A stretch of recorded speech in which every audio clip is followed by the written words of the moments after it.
Good morning and welcome to this week's edition of Tourismus Namibia. My name is Frank Steffen. I welcome you as normal to quite a number of topics, and then obviously we talk to you about destinations, and last but not least we have to the point. So as always, I'll be guiding you through this program. I'm the editor of Allgemeine Zeitung, but as you can see on the screen, I'm also the editor of Tourismus Namibia. Hopefully we'll please you with a couple of interesting items this week too. First up, we obviously have topics. Choose your flex package with Paratus today. Sign up for ultra-fast fiber with the convenience of mobile LTE. That's 2 products in one bundle. It's new, it's one bill, and you can stay connected in more than one location. For more information, visit paratus.africa/NA. Always prepared. Paratus.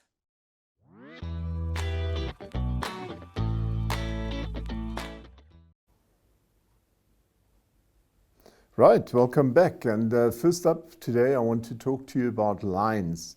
And it's quite interesting. We got this picture from the internet site of Desert Line Conservation Trust, and they've renewed and tested some of the satellite collars of the desert adapted lines last month. So there are quite a number of photos that were taken of the lines' paws, tails and whiskers, amongst other things. And the trust, also known as the Desert Line Project, is a non-profit organization dedicated to protecting these desert-adapted lines of the northern Namib.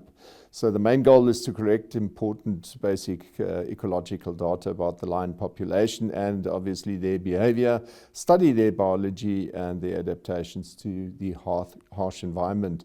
So we'll be bringing you more on this subject in the near future because they're busy doing this thing all around that place. Now, you know that we often speak to Isak Smit as well. About he's of Delra. He's more focused on the lion-human relations interaction. So, but it's nice to see that there are more than just one party who actually have a look at this. Right, next we've got giraffe, and this time a bit different because you know that I always bring you some news about giraffe, but this one is at Voogtsgrond. Voogtland, I must say. This is a farm. One of their new attractions is designed to add a bit of wildlife to visitors, to a relaxing visit. And they've got 3 giraffes on the farm, Voogtland now. You can even feed them during high tea, is what my colleague wrote in the AZ. That's the Allgemeine Zeitung, and it's done on a specially made terrace for this purpose. The giraffes are called Gustav, Sophie, and Shorty, and they were bought about 5 years ago during a severe drought from a farmer who had too many giraffes and could not continue to care for them all. And so now they're at home on Falkland, and here you can see it's quite close up. And the reason why I wanted to talk about these giraffes is quite simply that we often bring you news. In Namibia, we are probably fortunate to have one of the bigger giraffe populations of the world, but in many parts of the world, these animals are really in danger. So I always try and focus on them because normally what we tend to do is only see the lions and the rhinos and the elephants, and then suddenly it's all well. There are quite a number of other animals like the pangolin and giraffes. Yes, they're all in danger simply because we start interfering with their lives and their habitat and so on. Anyway, so NTE launch was another subject that I quickly wanted to talk to you about. The NTE, the official launch, took place this week. And the Deputy Minister of Environment, Forestry and Tourism, that's MEFT, then Honourable Heather Sibungu, she opened this Namibia Tourism Expo for us. Obviously, this is the same as all these years. It's now the 24th year of existence, and it's always under that mantra of together we can do more. But while the NTE will still take place on the grounds of the Sport Club Windhoek in Olympia this year, it will take place, by the way, from the 3rd to the 5th of November 2022. The expo is due to be conducted under the theme of taking tourism to the region. So if we don't take them to the region right away, that's now Namibia Media Holdings as the main organizer of this event. It's got nothing to do that we don't want to go there yet, but we are now in the process of approaching people, finding out is there interest, and to what extent Namibia Media Holdings, or Tourismus Namibia then, how we can interact with existing functions and other events that are already out there. So the idea is not to steal their show, but rather to uplift it and have a better result for them and for you as reader or visitor of these events. So we'll obviously be looking at Konene and Oshana and those areas. And the idea, like I said, is to have, well, not like I said, like I'm telling you now, is that we will have a winter expo in future, and while we always had the summer one in the past year or two now. So where the difference comes in, we've noticed that many of the operators, large operators and guest houses, they don't fit in very nicely with the timing of May, where we used to have May, June there around. We always had our Namibia Tourism Expo. And so we've decided to change that, and we did the first event in 2020, if you remember. And it was a sort of breakthrough event because it was the first time we again had a proper event in Windhoek after the first onslaught of COVID-19. So last year we didn't have an NTE, but in 2020 in November we had one, and it was a huge success. Everybody enjoyed it because it was warmer weather. We could do more on the outside, and the operators and all the people from the hospitality industry saw their way open to actually attend such an event. So the summer NTE will always remain in November now, whereas in May we'll do a bit of a different approach, going more in the direction of what we call safari. It will be in terms of sustainable hunting, agriculture, all those things that we find that the conservancies are more involved with. So plenty of stuff to come, and we already have a couple of the bigger operators that expressed their interest, so I'm quite sure that one will be an event on its own, just as much liked as the summer one. Right, that's our topics for today. Up next we've got destinations.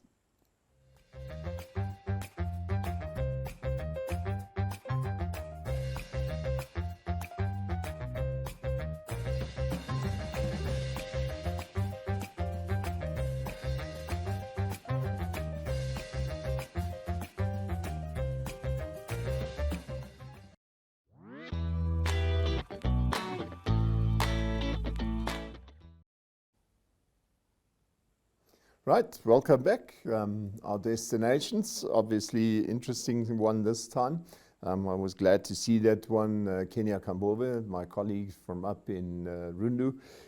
He's decided to bring us some news about Ngandu Safari Lodge. Now Ngandu, there you can see it. I looked it up on Google Maps, and clearly you see Calais on the other side in Angola, and Rundu on the southern side of the Okavango River, which I've indicated there, meandering past the town.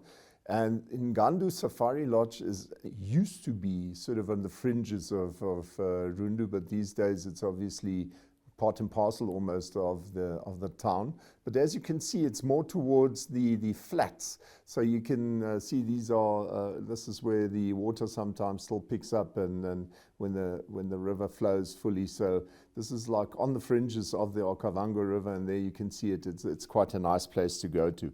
It is also known as Ngandu Hotel, but these days it trades as Ngandu Safari Lodge. As you can see on those walls, they've indicated that on these photos. Maybe Oscar, we can have a look at the photos. Oscar's helping me out today, so we'll have a look at here you see it, Ngandu Safari Lodge. Obviously well maintained and just outside of town. You're not in the center of it, you're away from all the buzz and the noise. So it gives you an idea. It's on a rise with panoramic views over the Okavango River's southern wetlands and riverine forest, so rich with bird life, surely, and offers a perfect home away from home is what they say on the internet site. So it's really nestled into this proper outside area, even though you almost within Rundu. So it's quite a nice thing to have. And the owner has actually granted Kenya a nice little interview. It is a bit long, but I would love you to bear with us. You can clearly see this man knows what he's doing, because he's put up quite a solid solar plant up there, so he's not dependent on the normal power supply only. And this is all about sustainable tourism at the end of the day. Everybody's doing his little bit just to know that there are other alternatives out there. But let's have a look at the video of Kenya. Thank you, Mr. Swanepoel, for making time for us. Can you just tell us why should one come to Ngandu Hotel? Good afternoon, all your TV watchers. My name is Leon Swanepoel. I am the General Manager of Gundu Hotel Casino, and would like to give you a short introduction of this facility. We are situated on the edge of town, but when you are here, you will feel that you are far out of town in the bush. The facilities we do have is 41 bedrooms, 4 family rooms, which are 2-bedroom flats with a fully equipped kitchen, a lounge, and a porch.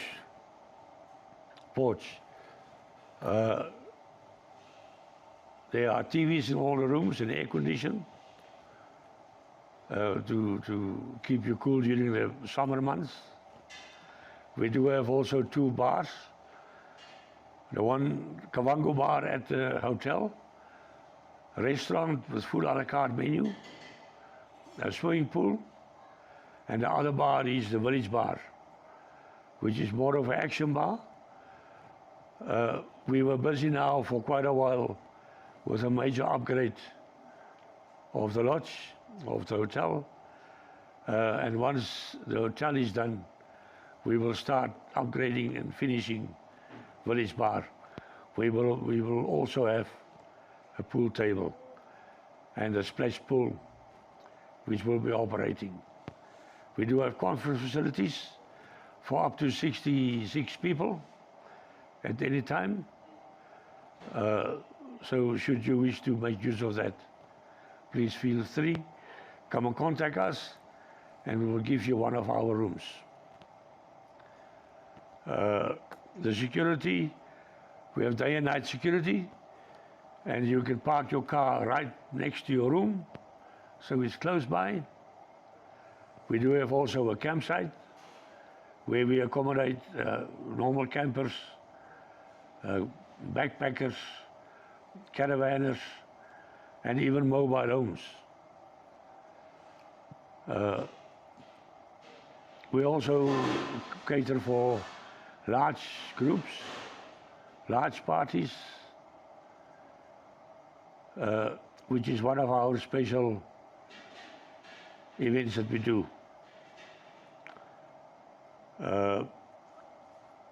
Far as our restaurant is concerned, we've got some favorite items on our menu, which is the ice wine, pizza, and T-bone, and our pepper pot, beef pepper pot. At the moment, we are being supported by the locals, the peoples, as well as the government, through conferences, and the locals come and having lunch or dinner, and use our bar facilities.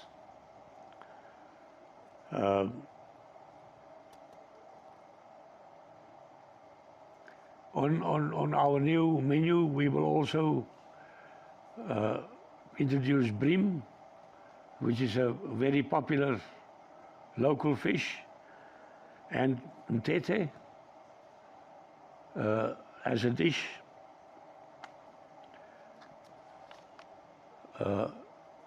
And any other challenges we overcome. The COVID we overcome by support through the town, the locals. Although we had to reduce working hours, luckily no people were retrenched during this period. We are still recovering from that. Okay, questions? Okay, just tell us in terms of some of the activities that are provided by Ngandu. Do you go for boat excursions, trips, or what can visitors be offered, especially those who are accommodated here? Yes, we do offer, apart from the pool, the campsite, we do offer trips on the boat, on the Kavango River, as well as trips, excursions to Umbuza, the traditional village, where you can see and really experience the Rundu culture. Okay. Tell us about the corporate social responsibility. What do you do to give back to the society in which you operate? We do receive requests from time to time from organizations for support for local support from the hotel, which we then, in some cases, comply to, and we give donations in any form of art that we can. The relationship between Gundu Hotel and those in the close vicinity, how is it and what do you basically share with each other? We do have a good relationship with other establishments in town. Should we be not able to accommodate people, we can always refer them to nearby facilities that might have place, and they will do the same for us. So it's a very good relationship. Okay. In terms of the customer service, on a scale of 1 to 10, how would you rate the customer service here? Well, honestly, I rate it very good. It's difficult to give you a figure out of 10. We are constantly busy with on-the-job training, either by myself or by the food and beverage manager, Mr. Trevor Gomba. We do have an in-house chef at the moment, also training the chefs and the cooks in the kitchen. And they are bringing out already exquisite dishes, very, very representable. Talk about sometimes learners or students at varsity who are doing hospitality and hospitality management in that faculty. Do you perhaps give job internships? Yes, we do, and we make use of the facility in Durban, in Rundu, from the Vocational Training Centre. Okay. Maybe just in a nutshell, can you give us how best would you market or how best would you describe the service at Ngandu Hotel? Gundu Hotel has got a tranquility, a peacefulness of its own kind. And it's a stunning way to place to overnight or to work, should you be a rep or a businessman, to stay at Ngandu. And you haven't been at Rundu if you haven't stayed at Ngandu and used our facilities. And please do remember the number 066 256 723. You will need it. Okay. Thank you very much for your time, Mr. Swanepoel. And thank you for your time listening to me. Thank you. Yeah, that was Ngandu Safari Lodge. And obviously we from NMH spent a working weekend up in Rundu recently. And I'll tell you one thing, there's nothing that compares to getting a little boat cruise down that Okavango or up the Okavango, depending on where you start and where you're going. But it's just a pleasure to be up there, and especially this time of the year. So really nice of him to send us that contribution. Right, and then we've got something different, Meraki Wellness Centre. And this time, this is a place that is found just opposite Government Park. You have that little place called The Village, where quite a number of eateries are found and all types of things. This is actually quite close to NMH, and there on the top, that little red circle that you see there, that's the Eros shopping centre. So it's quite close to centre of town.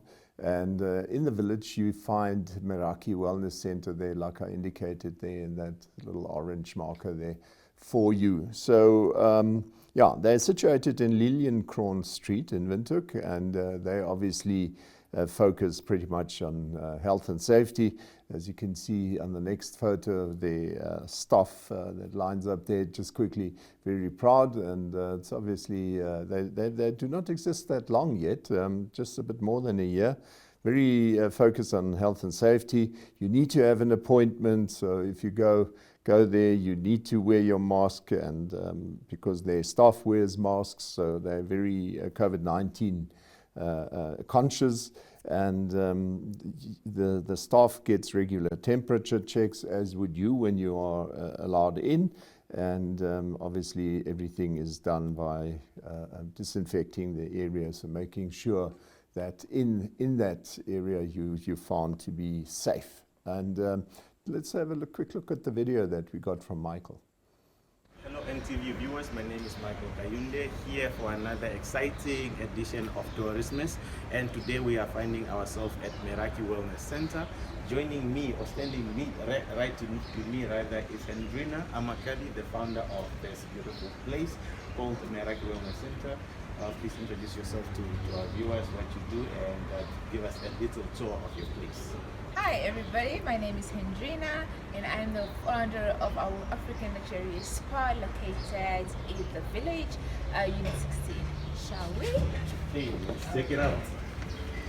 To get in here, we have our skincare and body care range, and then of course right here we have your wellness away. This is where you want for your fabulous treatment, and then I will through to the massage.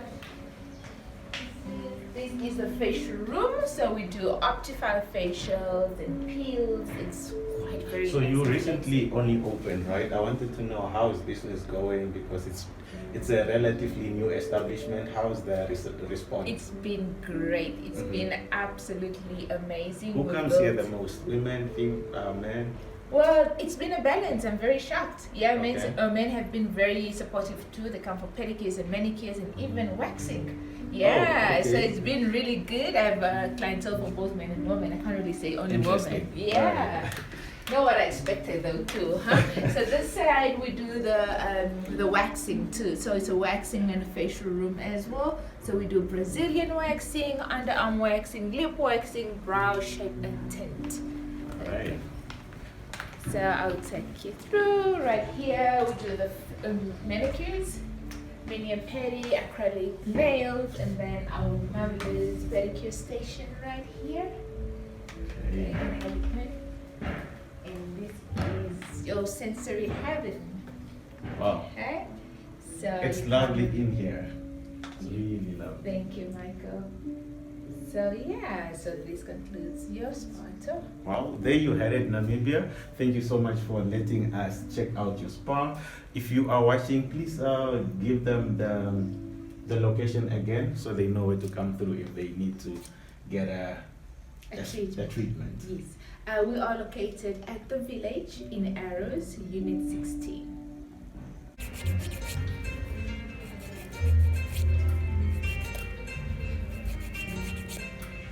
Morning everyone, my name is Tamara.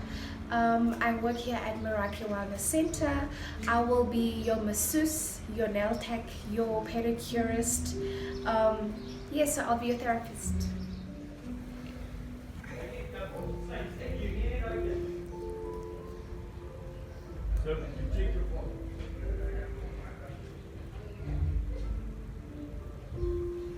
Good morning, everyone. I'm Irmalia De Souza. I'm a nail tech at Meraki Wellness Centre.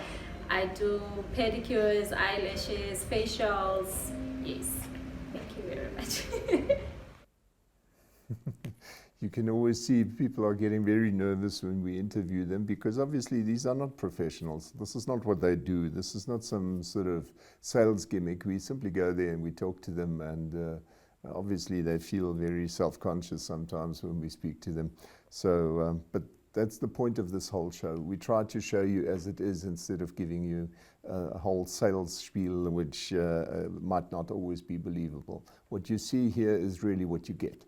So that brings us to the end of destinations this week, and up next we've got To The Point.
Yeah, welcome back. Like I said, up next we've got To The Point, and this week, like I said earlier to you, we had the launch of the NTE, the Namibia Tourism Expo 2022, that will take place in November.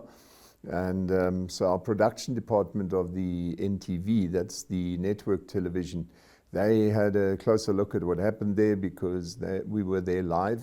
But here's a little summary so that you've got an idea of what went on.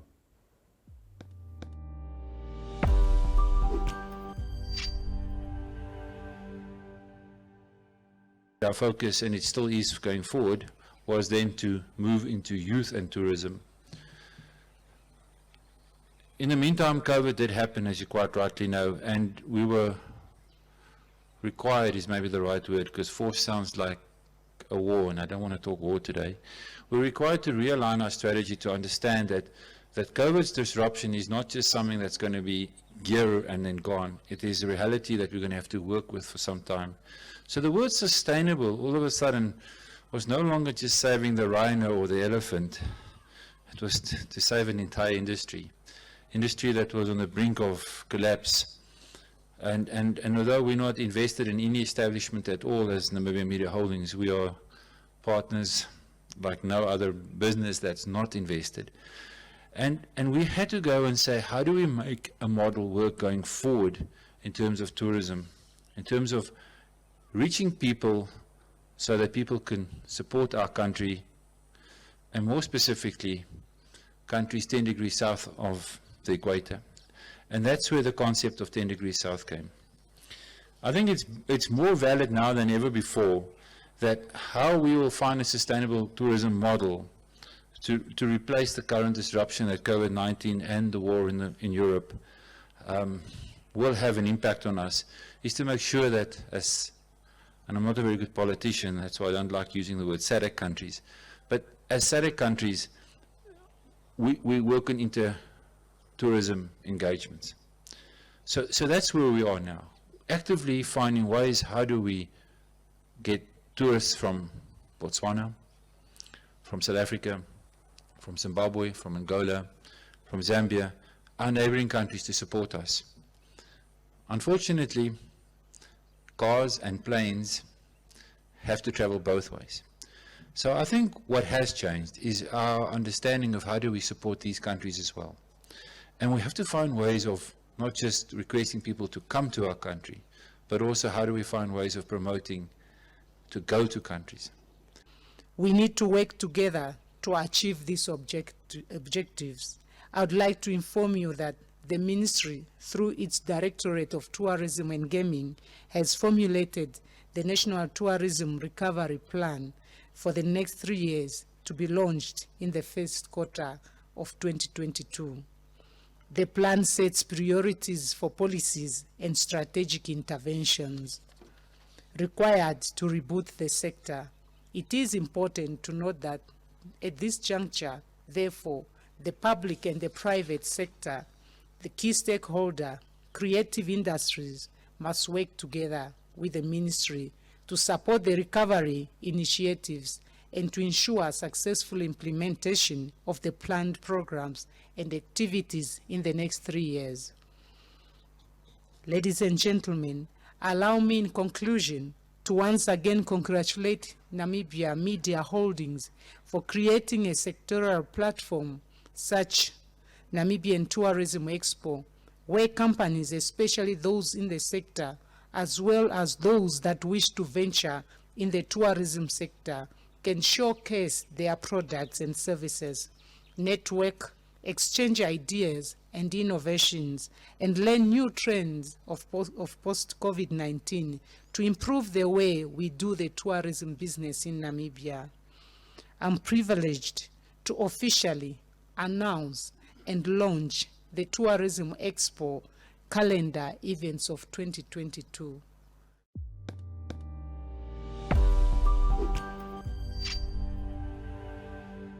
Right, that was obviously our little excerpt of what happened there. Namibia Tourism Expo, obviously a very exciting time for us at NMH, specifically for Tourismus Namibia, because this is where we really get out to speak to you, invite you, have all the parties that are involved in the tourism sector come together, exchange ideas, and. So we are certainly very excited as Namibia Media Holdings, or then Tourismus Namibia. We obviously have totally different ideas for this NTE. Last time we did the Tourist of the Year, we're now looking at Conservancy of the Year, that sort of thing that we want to bring in there. So there will be quite a number of competitions and thingies as we come closer to that time. But the most interesting part is last time, for the first time, we did something new in that we actually had live shows where we phoned into various lodges. And we spoke to the people on the ground there, so they were able to show us what's going on there live on a video call with us, and so we're likely to do that again. The difference being this time we've got many more channels. So in the past we would only do it on our Facebook channels and internet channels. This time we can go far beyond that because we obviously have got 1 Up 2. So this is really going live into the worlds all over the show, and you can even look at it afterwards if you've missed out on the main item. Plus the fact that 1 Up 2 is automatically channeled through to network television, our new NTV channels that tie in with DSTV. So there's so much more we can do, and I would strongly recommend that if you are in the tourism trade in Namibia, you should make contact with us if you can, and trying to be part of that whole new idea of getting tourism back on its feet again. So I'm very excited about 2022, because I dare say that while we still will have COVID-19 here and there, I'm very convinced that it won't be as serious as it has been in the past. Right now, in the past week, we had an incidence rate of 7 to 100,000 over the past 7 days. Now, that is really very small. So I just hope that we as Namibians will be able to maintain that sort of tendency, and thereby invite not only locals, but from all over the region, South Africa, Botswana, wherever you come from, 10 degrees south, like we call it, you are welcome to come to Namibia and actually take part in that Tourism Expo. Who knows, even you might be interested in joining us. So I'm actually very excited about this. But that brings us to the end of today's show. I hope you still have a very lovely Sunday afternoon, and hopefully have a good week in front of you. And then we'll see each other again in a week's time at the same time, same place. And until then, remain healthy. Bye.